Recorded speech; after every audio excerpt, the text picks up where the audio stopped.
Why we compare ourselves to everyone. What Japan understood about envy. Why do we compare ourselves to everyone? You open social media. Someone is traveling the world. Someone bought a new house. Someone built a successful business. Someone found love. Someone seems happier, calm, healthier, more attractive, more successful, and without even realizing it, you begin measuring your life against theirs. Most people do this every day. Sometimes consciously, often unconsciously. A single photograph, a single post, a single achievement, and suddenly, what you have no longer feels enough. The strange thing is that comparison is not new. Human beings have always compared themselves to others, but something has changed. For most of history, people compared themselves to a small community, a village, a neighborhood, a few dozen people. Today we compare ourselves to millions. Every day, every hour, sometimes every minute, and the result is a feeling many people know well. The feeling that everyone else is moving forward while we are standing still. But what if the problem is not that others are doing better?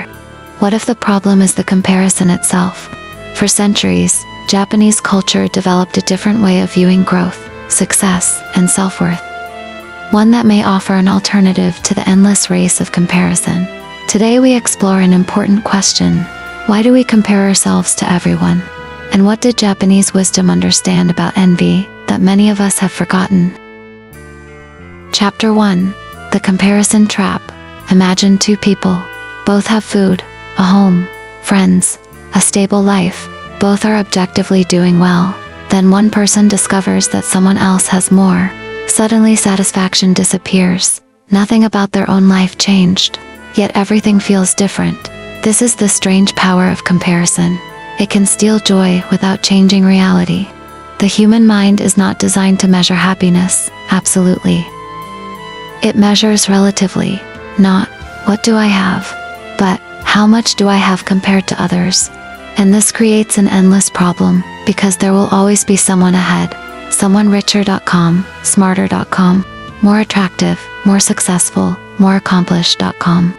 If happiness depends on winning comparisons, happiness becomes impossible. Chapter 2. Social media changed everything. The comparison instinct is ancient. Social media supercharged it. For most of history, comparison had limits. Today there are none. You can compare your appearance to celebrities, your finances to millionaires, your relationships to influencers, your career to entrepreneurs, your daily life to people living on the other side of the world. And perhaps the most dangerous part is this. You are comparing your reality to someone else's highlights. You see their victories, not their failures. You see their smiles, not their anxiety. You see their achievements, not their sacrifices. The comparison is unfair from the beginning, yet we do it anyway. Chapter 3. Why childhood felt different. Think back to childhood. Most children compare themselves far less than adults. A child can spend an hour drawing a picture without worrying whether someone else's drawing is better. They can become completely absorbed in play, curious, present, engaged, Yet something changes as we grow older. School introduces rankings, grades, competitions, performance, Then adulthood introduces careers, income, status, achievements. Slowly, comparison becomes a habit. Many adults no longer ask, what do I enjoy? Instead they ask, am I doing better than everyone else? And perhaps this is one reason childhood often feels happier. Children are focused on experience. Adults become focused on comparison. The more attention moves away from living and toward measuring, the less satisfaction we often feel. Chapter 4. Why success often doesn't feel like success. Many people believe comparison will eventually stop. They think when I achieve enough, I'll finally feel satisfied. But satisfaction rarely arrives, because comparison constantly moves the target. A person wants $50,000, then $100,000, then $200,000, then more. A person wants a promotion, then another, then another. The goal is never reached. Because the goal was never the achievement. The goal was being ahead of someone else. And there will always be someone else. Chapter 5. Why envy feels so painful. Envy is often misunderstood. People think envy means wanting what someone else has. But envy is deeper. Envy is the feeling that another person's success somehow diminishes your own value, that their victory becomes your defeat. But life is not a competition with a fixed number of winners. Someone else's success does not remove your possibilities. Their achievement does not erase your future. Yet comparison tricks us into believing otherwise, and this illusion creates endless dissatisfaction. Chapter 6. The Hidden Cost of Admiration. There is nothing wrong with admiring others. In fact, admiration can inspire growth. The problem begins when admiration becomes self-rejection. Imagine seeing someone successful. You have two choices. The first is inspiration. If they can do it, perhaps I can learn something. The second is comparison. They succeeded, therefore I am failing. The same event creates two completely different outcomes. One creates motivation, the other creates suffering. Japanese philosophy often emphasizes learning from others without becoming trapped by them. A teacher exists to guide, not to become someone you endlessly compare yourself against. The moment admiration becomes self-criticism, growth stops. Chapter 7. The Japanese idea of shoshin. Japanese culture contains a concept called shoshin, often translated as beginner's mind. Most people interpret it as curiosity, but it also contains another lesson. The beginner is not competing, the beginner is learning. A child learning to walk does not compare themselves to an Olympic runner. A beginner learning piano does not compare themselves to a concert pianist. They simply focus on improvement. The moment we stop learning and start comparing, growth becomes suffering. Shoshin reminds us that progress matters more than ranking. Chapter 8. The Japanese Craftsman. Imagine a traditional Japanese craftsman, perhaps a sword maker, a carpenter, a ceramic artist. They may spend decades perfecting a single skill, not because they wish to become famous, not because they wish to defeat competitors, but because mastery itself has value. The work becomes the reward. Modern culture often focuses on outcomes. Japanese craftsmanship often focuses on practice, the process, the repetition, the improvement, the dedication, and when attention shifts from comparison to craftsmanship, something changes. Life becomes more peaceful. Chapter 9. The Problem with Measuring Your Life. Many people evaluate their entire lives using a few visible categories, money, status, followers, achievements, possessions. But some of the most valuable things in life cannot be measured. Friendship, character, wisdom, kindness, peace of mind, meaning. A person may appear successful while feeling miserable. Another may appear ordinary while living a deeply fulfilling life. The problem is not that we measure. The problem is that we measure the wrong things. Chapter 10. The Mountain Nobody Talks About. Imagine two climbers. One spends the entire journey looking at another mountain. The other focuses on the path beneath their feet. Who enjoys the climb more?